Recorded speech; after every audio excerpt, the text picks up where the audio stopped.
What's going on, everybody? Steve here, Rake and Profit over at rakeandprofit.com. Here with my main man, Brandon. What's going on, guys? You can find me over at Retro Junk 1987 on YouTube.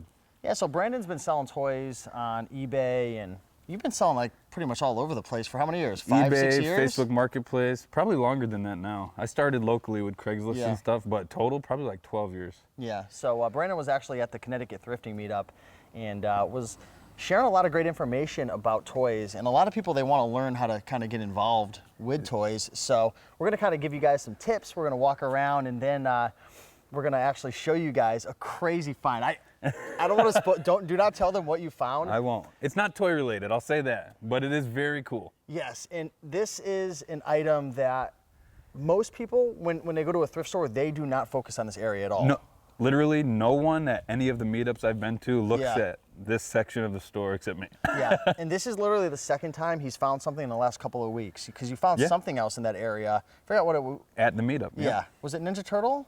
Wasn't it? Mickey Mouse. Oh, it was Mickey Mouse. But anyways, you're gonna have to wait a couple minutes, but let's take a little walk and let's kind of like talk about some tips for the viewers. So what do you think the number one thing is that people need to kind of like keep in mind when they're buying and selling toys? Okay, this is something you and I have actually talked about before, but the one thing that parents will always do is spend money on toys because they want to see their kid happy. Yep. And you know what happens when a kid is unhappy? They cry, they whine, and the parents give in. So toys can be a huge, huge thing. And there's not many people into it.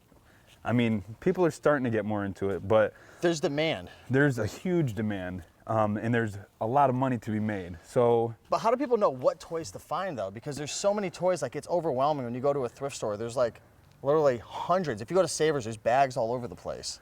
Really, there's so much money in so many different toys, you almost can't mess up, honestly. But how do you know, like, what are you looking at the sold listings? Do you have to like, is it just experience based? It started out for me as experience based. Because it's overwhelming for me. Super overwhelming. But no, I wasn't told to say this, but the toy guide's a huge, huge resource because it at least gives you a starting point of what to look for, what'll help you make money, and what not to buy. Yeah. Because you really don't want to waste your time. As in with like, you go to Savers, you go to the toy bags, you can get a really good deal. They're $1.99, $2.99. But you have to make sure the items in those bags are worth your time. You don't want to buy something for $2.99 and then sell it for $4. And that's a big mistake that people make. We were actually, big shout out to Martin from Thrift Store Gold. He's great, man. He is killing it. He and his girlfriend. Yeah, but he's somewhat new, and I made the same mistake, and he's buying a lot of toys that are selling for like $4 or $5, $7, $8. And I know you were having a conversation with him pretty much saying like, listen, you got to make sure it sells for a certain ASP, average selling price, because the time that you have to put into like picking it, packing it, shipping it, listing it adds everything, up. The pictures, it does add up. And little piddly stuff like that really in the long run is not worth your time. Yeah.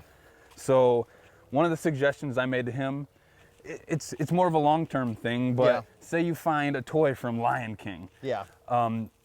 You're buying these bags almost daily. So if you could possibly maybe get 4 or 5 from the same line that you add up over time and then lot them together, you kind of get a bigger profit going. Yeah. I mean, it takes some space because you need to hold on to the inventory a little bit longer. You have to organize it because you're going to need to know what is what for when you go to put it together. That's another thing. You have to be super organized, especially once you do your listings, make sure you have a nice little system set up so when it's purchased, you can just pack it and send it out. You don't want to be digging through stuff to ship out. Right. You need to get it out as soon as possible. So in your business, and we'll take another lap before we cameraman, do not show them the haul. We got a special haul right there. We cannot show them right now. It is mere feet away, but you have to wait for that. But are you typically going after toys that are selling for like more than $30, $40? Because like back again, because most people, I know they're gonna fall victim to this. They're gonna buy toys that are selling for like $4, $5, $6. Like, are you trying to focus on like rare toys or toys that are like very limited, or are you just focusing on lotting like 20 or 30 things together? Because a lot of the one-off toys, you look at the sold listings, aren't selling for a ton. That's very true. So my favorite thing, of course, we have to wait for the season a little bit, or tag sales. You can get stuff for the cheapest and sell it for more. What I like to do is, if I'm not making at least double-digit profit, I don't buy it, to be completely honest with you. if I'm not making a decent amount, then I totally pass, because it's just not worth it at this point. I've been doing it long enough to know that it's not worth my time. What's one item that people could go out there and look for, like a specific toy that maybe you find on a regular basis? I mean, it doesn't have to necessarily sell for the most money, but something that people can actually go out there and find. And again, he referenced the toy guide. I would definitely check that out. If you go to rakeandprofit.com/toys, that's like 47 toys that you can literally go out and find that aren't like super rare. Huge resource for you, yeah. But what's a toy? I'll give you a more current one, a huge one that always sells for good money, whether it is brand new in package or loose and used, is Paw Patrol. I know you know about Vinny Paw Patrol. is obsessed with Paw Patrol. And that's because they sell, and they sell for good money. Vinny wrote the guide, and it's funny because Vinny and Brandon we all live in the same town. We're competition. So it's so funny, like Brandon will be in the thrift store and like going after Paw Patrol, and like he'll be looking, he'll see something in your cart, and we'll troll each other. Like if he finds something good, I'll text it to Vinny and be like, look what Brandon found. Oh yeah, we give each other crap all the time. Like I'll walk up in Savers and he'll have a cart full of toy bags, because what Vinny likes to do is take all the bags so no one else can look at them, and then he goes through. Remember that one time you came and I had all those wrestling figures in my cart? You're like, Steve, what the heck are you doing? I'm like, what are you doing in my toy section? I'm like, hey, we just wrote the toy guide, now I know. Exactly. But Paw Patrol. Paw Patrol's huge. Anything? Pretty much anything. I know, once again, Martin, he bought a couple bags that had just the little loose Paw Patrol figures. And those things, I mean, when those are the bags to buy, because you get like 4 in a bag for $2.99, and those, even the little ones, sell for $8 a piece. There's certain ones that are rarer too, because I think I did a video on this before. Some of them go for like 20 or 30 bucks if they're really rare, like little sets. They do, yeah. There's like an island set. And new in package is always awesome too. And then another thing that I come across quite a bit are Thomas trains. Oh, okay. Either there's wooden ones, and there's some that are motorized. I found one for $3 at Goodwill recently. It was new in package, but brand new, never opened? Brand new, never opened. Oh wow. It was from fairly recent, I think 2014, but it sold for $157. Wow. For a little $3 train. It's crazy. Speaking of trains, you had picked up that set that you had brought over, and I think we shared it in that live stream. Our live I'll put a toy link video. to, we did a live stream, like a couple months ago. Yep. And it was like a haul video. Tell me about that train set that you sold. That was a 1950s. What was that? It was a 1950s old school American Flyer tin train set. It was 11 different cars. It was heavy built, like all metal. It was very heavy. They don't build stuff like that anymore with the toys. They don't. And I actually found that by putting out one of my want ads locally, and someone contacted that's a good tip. Yeah. Someone contacted me, Facebook Messenger. I have this train set. We're moving out of state. I said, how much do you want for it? $100. So I went next day, picked it up for $100. Within, I want to say, 4 or 5 days, it sold for $1,200. So it's just crazy. I mean, obviously you're not going to find things like that all the time, but I want to do this video because a lot of people are trying to find their niche. They're messing with clothing and shoes and electronics and board games and books, and those are all great niches, but the problem is, like, everyone's doing those. It doesn't mean there isn't opportunities there, but there's how do I say this? There's much less people, I feel like, going after like antiques and vintage items and toys nowadays, because it's a little more challenging to know what you have. It's overwhelming, for sure.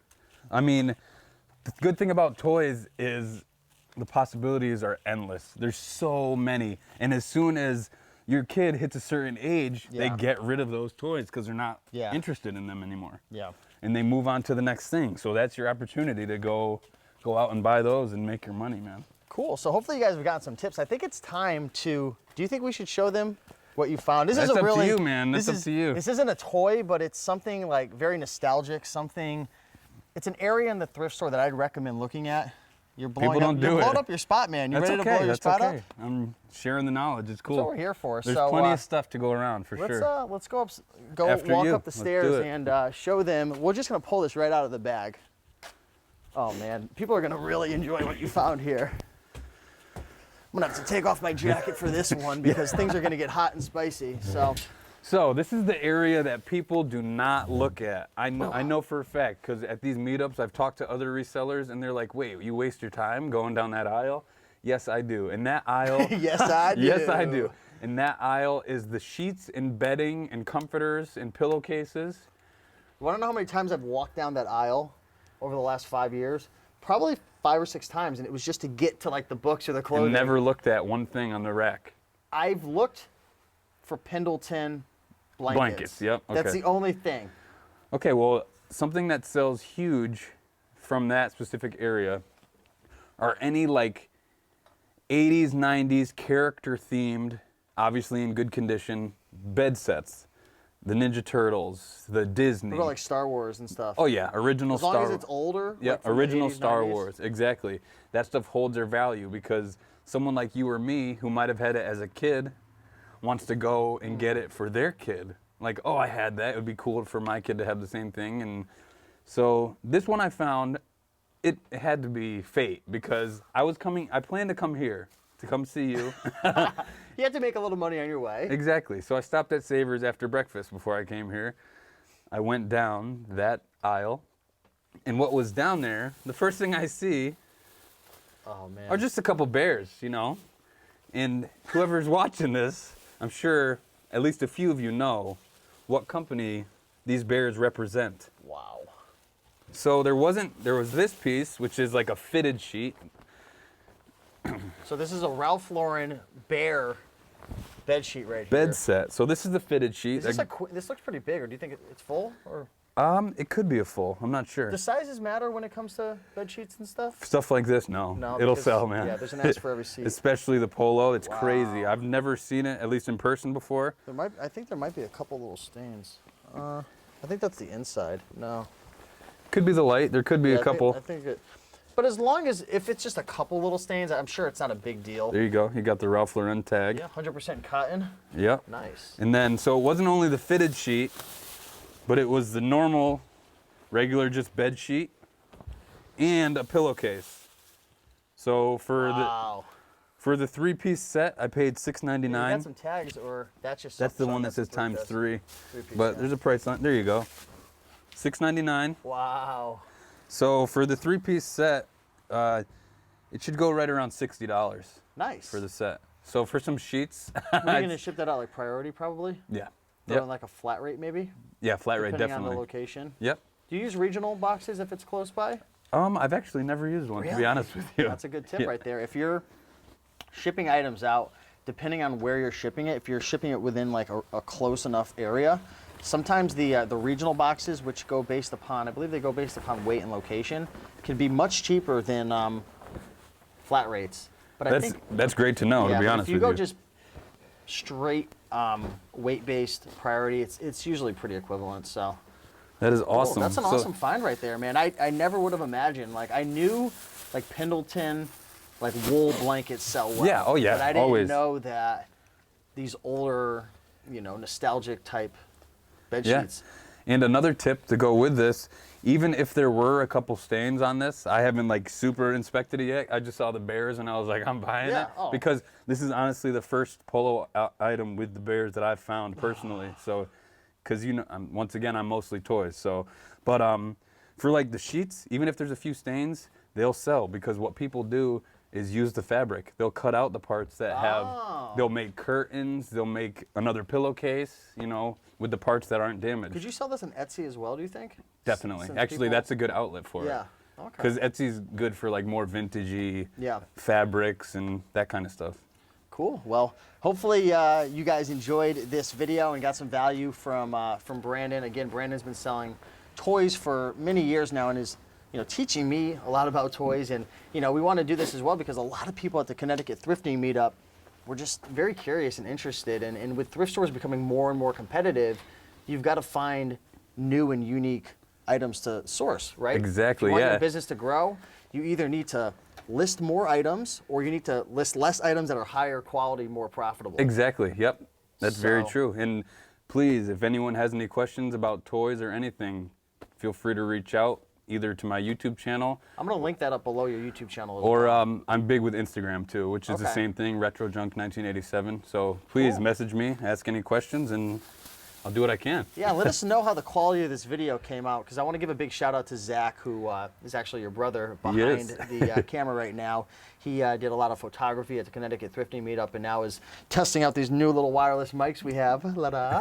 So let us know how the quality came out. But yeah, looking forward to shooting more videos for you guys. And if you want to check out any of Zach's work, I'll link him up down below as well. So Awesome. Appreciate you sharing it. Always a good time, man. Like, comment, subscribe. Check out his YouTube channel, link in the description.